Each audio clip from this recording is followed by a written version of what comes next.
أعوذ بالله من الشيطان الرجيم. بسم الله الرحمن الرحيم. إذا وقعت الواقعة ليس لوقعتها كاذبة خافضة رافعة إذا رجت الأرض رجا وبست الجبال بسا فكانت هباء منبثا وكنتم أزواجا ثلاثا فأصحاب الميمنة ما أصحاب الميمنة وأصحاب المشأمة ما أصحاب المشأمة والسابقون السابقون أولئك المقربون في جنات النعيم على سرر متقابلين في جنات النعيم ثلة من الأولين وقليل من الآخرين على سرر موضونة متكئين عليها متقابلين يطوف عليهم ولدان مخلدون بأكواب وأباريك وكأس من معين لا يصدعون عنها ولا ينزفون وفاكهة مما يشتهون وحور عين وفاكهة مما يتخيرون ولحم طير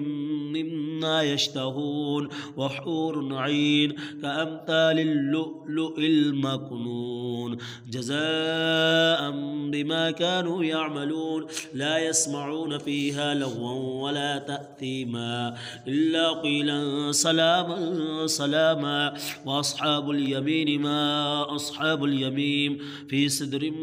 مخضود وطلح ممدود وظل منضود وماء مسكوب وظل ممدود وماء مسكوب وفاكهة كثيرة لا مقطوعة ولا ممنوعة وفرش مرفوعة إنا أنشأناهن إن شاء فجعلناهن أبكارا عربا أترابا لأصحاب اليمين ثلة من الأولين وثلة من الآخرين وأصحاب الشمال ما أصحاب الشمال في سموم وحميم وظل من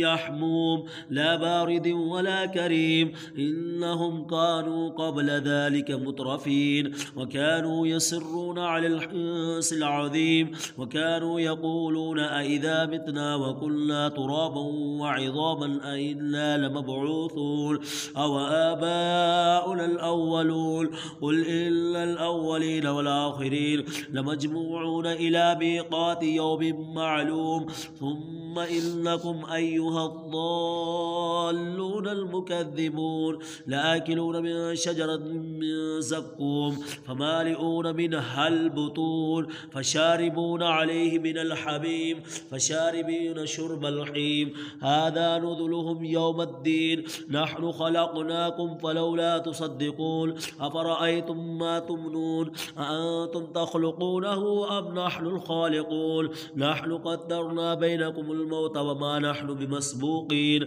على أن نبدل أمثالكم وننشئكم فيما لا تعلمون ولقد علمتم النشأة الأولى فلولا تذكرون أفرأيتم ما تحرثون أأنتم تزرعونه أم نحن الزارعون لو نشاء جعلناه حطاما فظلتم تفكهون إنا لمغرمون بل نحن محرومون أفرأيتم الماء الذي تشربون أأنتم أنزلتموه من المزن أم نحن المنزلون لو نشاء جعلناه أجاجا فلولا تشكرون أفرأيتم النار التي تورون أأنتم أنشأتم شجرتها أم نحن المنشئون نحن جعلناها تذكرة ومتاعا للمقوين فسبح باسم ربك العظيم فلا أقسم بمواقع النجوم وإنه لقسم لو تعلمون عظيم إنه لقرآن كريم في كتاب مكنون لا يمسه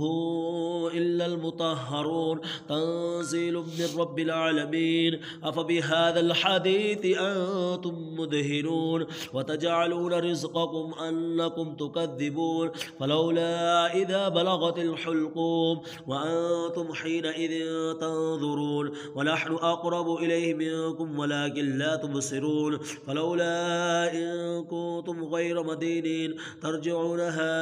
إن كنتم صادقين فأما إن كان من المقربين فروح وريحان وجنة نعيم وأما إن كان من أصحاب اليمين فسلام لك من أصحاب اليمين وأما إن كان من المكذبين الضالين فنزل من حميم وتصلية جحيم إن هذا لهو حق اليقين فسبح باسم ربك العظيم صدق الله العظيم.